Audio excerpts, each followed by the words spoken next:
We had a very interesting week 2 in the NFL. I don't have anything scripted in front of me. I'm just going to give you my basic rundown of the things that stood out to me and my takes on those things. So let's hit the obvious injuries. We saw a lot of injuries yesterday, and it was terrible to see so many injuries from so many prominent players.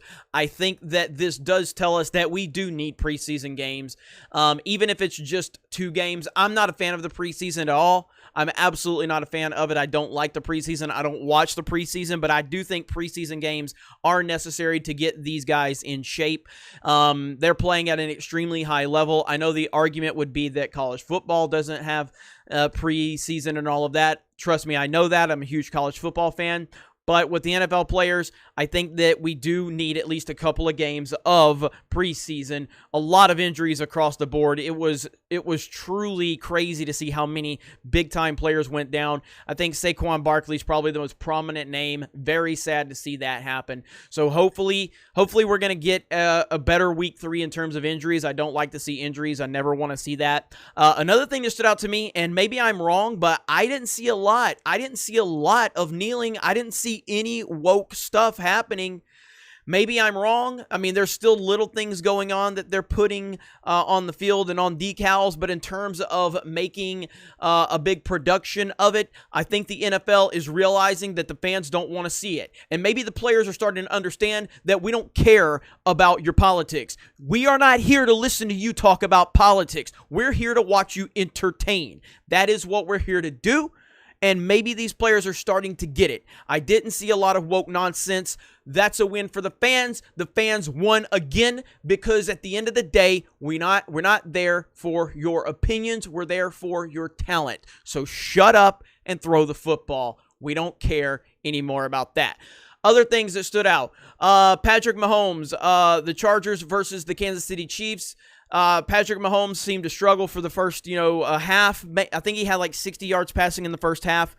He eventually came around and had a really, that magnificent throw that he had off the back of his foot. One of maybe him and Aaron Rodgers, maybe Russell Wilson are the only players that can do that. Outstanding athlete, and that was a hell of a debut for Justin Herbert. Really impressive, and it was a game-time decision for him. And there he was, and he performed, and I think that the Chargers do have a quarterback that they can probably build around now. The big thing every week for the remainder of this season is going to be the Patriots and the Buccaneers. And how is Brady going to perform without Belichick? How's Belichick going to perform without Brady? I think Brady had a decent game. That still, even in the first half, if you look at his first half numbers, I believe he was 16 of 21 for 200 yards and a touchdown. And if you look at that, 16 of 21, 200 yards and a touchdown, you're like, man, he was on it. Well, and that includes 2 drops, by the way. 2 wide open drops, 1 for a touchdown. So he should have been 18 for 21 for 2 touchdowns and probably 230 or 40 yards. But even with those numbers, it still looks sloppy. Him and Mike Evans are definitely getting on the same page. There's no doubt about that, but it still looks sloppy. I'm a Brady fan. I've watched every game from this guy, and I pay attention to everything, and I do not see this offense coming together like it needs to yet. It is very sloppy. There were a lot of drops. Brady is still not on the same page with this team.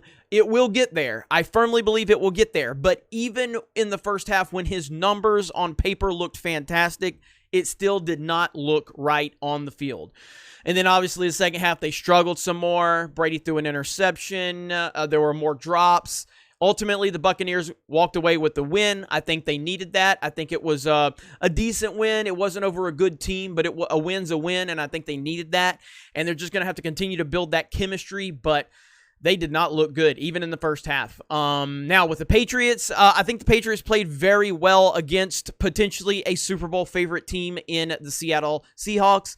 Obviously, no fans being in Seattle is a big difference. For the 12th man, is that what they call it? But I do think Russell Wilson is probably the early front runner for MVP right now. Russell Wilson is playing lights out. This dude is a beast. But the bigger story in that game to me was that New England played well, and Cam Newton did play well, even though they lost. And the dynamic of, week 1 versus week 2, where Brady and the Bucs played a top-tier team and lost, and the Patriots played a crappy team and won. And now you have the exact opposite. You have the Buccaneers playing a crappy team and won, and you have the Patriots playing a top-tier team and lost. So we're just going to continue to do this every week with Brady and Belichick. Ultimately, I think they're both in a good position. I think that the Buccaneers have more work to do than the Patriots at this particular point in time, but we will see. But that was a really good game last night. Obviously, there was some other, things going on in the league yesterday. I could probably get further into that. The biggest thing we have to talk about, though, the Atlanta Falcons. The Atlanta Falcons blew another massive lead to the Cowboys. Unbelievable. They are snake bitten. I've always said that Matt Ryan is a slightly better version of Andy Dalton. I don't think Matt Ryan is a great quarterback. I think he's a decent quarterback at best. I've never thought he would ever be elite, and he will never be elite.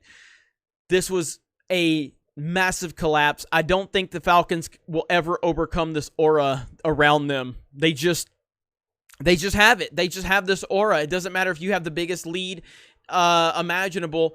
Nothing is safe with the Atlanta Falcons. There's just something about them, and it's hilarious. I could care less about the Cowboys. I don't have a strong opinion on the Cowboys one way or the other. I know typically fans either have a love or hate relationship with the Cowboys. I'm just indifferent to the Cowboys. It doesn't matter to me.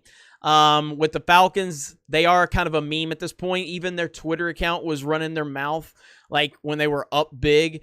And it's just like no self-awareness whatsoever. You are the Falcons. You are the Falcons, the team that blew this massive lead in the Super Bowl. You've never gotten over it. And here you are with another big lead. And you're sitting there tweeting out about it, running your mouth. And it's just like no self-awareness whatsoever. Ultimately, they blow the lead. They lose the game by 1. Unreal. Crazy, crazy things. But I was pretty happy with the NFL outside of I didn't like seeing the injuries.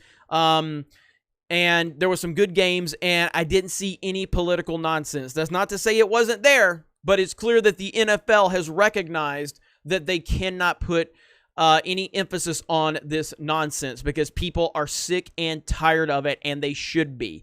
NFL players, you're getting a reality check. NBA players, you're getting a reality check. At the end of the day, you are not as important as you think you are. Social media has made athletes think they are more important than they think they are. You are not as important as you think. People do not care about your opinions. Your opinions mean nothing to us. We are there to see you entertain us. So shut up and entertain. And if that hurts your feelings, I'm sorry. You can go home and cry in your multi-million-dollar mansion surrounded by all of your sports cars. You'll be okay. Just because some asshole on YouTube told you to shut up and entertain is not going to be the end of your day. If that's the worst thing you've had to hear today, you've got a pretty good day going for you. Other than that, I hope you guys enjoy this video. Also, condolences to James White, New England Patriots running back. Got some horrific news right before the game. I have not heard an update, but we do know that his father, who was a former police officer in Miami, passed away in a car wreck, and his mother was in critical condition. By all accounts, James White is a great guy, and you hate to hear this. So we're just going to continue to, sit there and wait for more information to come out. But obviously, deepest condolences to James White and his family. Thoughts and prayers to his family. Yes, thoughts and prayers to his family. And I can't even imagine what the guy's going through. So hope you guys enjoyed this video. You guys let me know if you want to see more breakdowns like this. I can go more in depth if you want me to. Uche is obviously going to be doing different breakdowns here on the channel, talking about things more from an offensive lineman perspective. He has been on the field. He has experienced this stuff in the trenches. So he's got really good, valuable information. Other than that, you guys have a great day, and we will talk to you later.